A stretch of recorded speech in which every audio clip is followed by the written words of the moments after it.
So, over the course of this video, I'm going to talk about the decisions I made and why I made them, and how you can use this in your own games. I'm also going to talk about what is going on around me, so you can understand the information that I have and kind of piece together a larger idea to the decisions I'm making, because everything comes in with a purpose, and whenever you're coming to decisions in each match, especially when dealing with third parties, you have to know who to fight and when to fight them.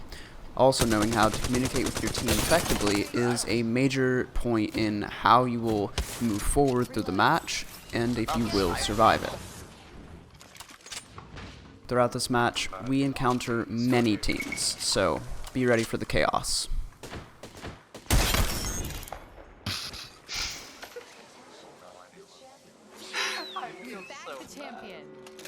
So, in this moment, I was trying to just land on top of the roof. I ended up jumping over unintentionally, and I was in between both of them, and I immediately just started throwing nades so that if they came up the steps, they would hopefully take damage, or at least separate two of them away from each other. He covered me long enough so I could reset. As I pushed back down, he also had gotten a knock, and his tactical canceled the res, allowing us to get a quick and easy wipe on this team. Immediately go for an armor swap, and I hear another team coming in. Go for that second armor swap, and then we come up here to get a res totem as we're all healing up. I know that there's another team that's been fighting, so I want to go on the roof.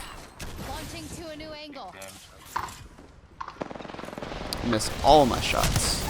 Once I know I'm really low, I purposely get hit at the end by that cluster so that I can get out. Notice how often I use my nades throughout this fight. It is the main reason I survived and turned the tide of each battle. The info that the nades end up giving me, along with the placement of them near the doorways, keeps enemies from pushing against me or forces them to push or run, depending on the situation.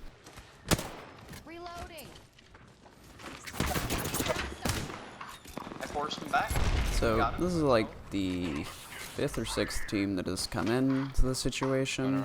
I throw my arc stars so that he either pushes me or pushes my teammate or takes damage.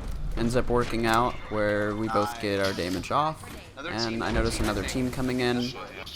Pay attention to how I use this wall as cover while I still try to break that amped shield, and whenever Grievous gets low, I immediately drop down to try to give him some assistance. I know that they're low, so I'm taking the roof, and they don't know I'm above them yet.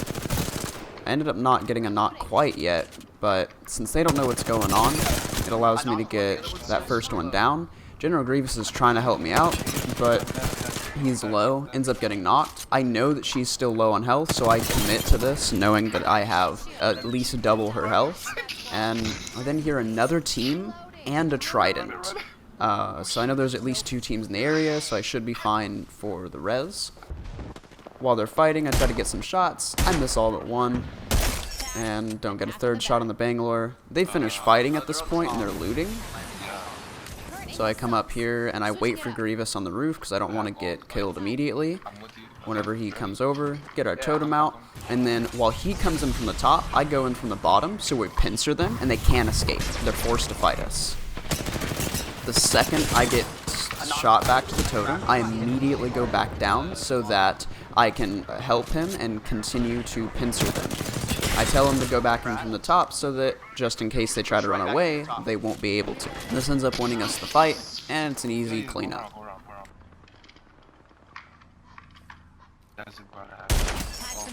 I know that there's 2 teams that are over here, at least, so we're coming over here to try to third party them.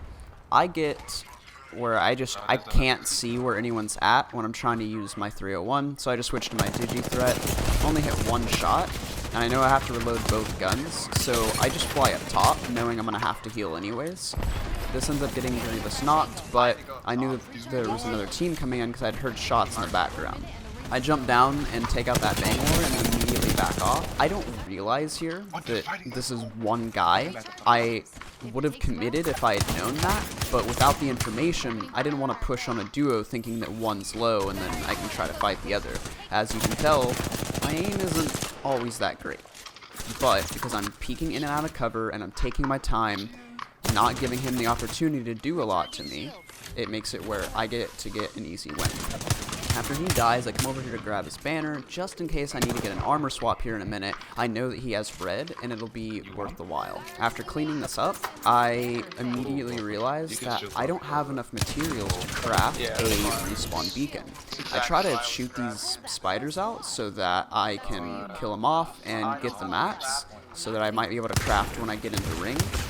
I end up realizing that this is later game ring, and I don't have the time to sit and storm. So I try to kill him off as fast as I can and throw my heat shield, and this gets real sketch.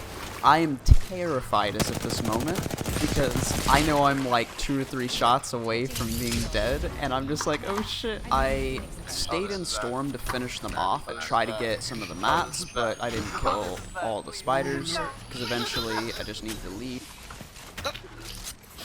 Then I come in trying to respawn him, and this team is just camping the respawn like bitches. I mean, I guess I get it, but also, yeah. That nade, though, terrifying. I heard it land real close, and I just didn't want to move and end up getting hit. I'm running really low on ammo, so I decided to go ahead and switch out for this bow, and I loot this because I'm desperate for another gun. I know that I can't use a bow check and a wingman. And that is why, because I cannot use... I then wrap around to the southeastern side of ring so that I can try to take on this other team and find out how many people that they have. I find out that there's 2 of them. I'm trying to snipe through the little flowers right here using my Vantage passive. Do it again. Do it. Thank you.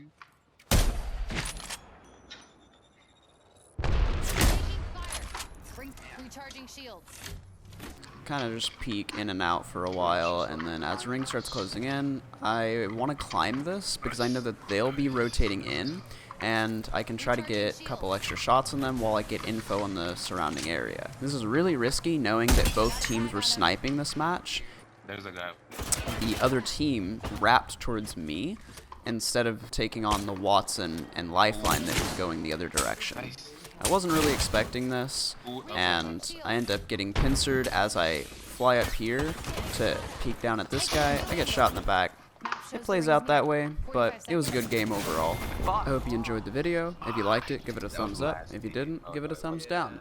Let me know what I can do to improve future content. Thanks, and come again.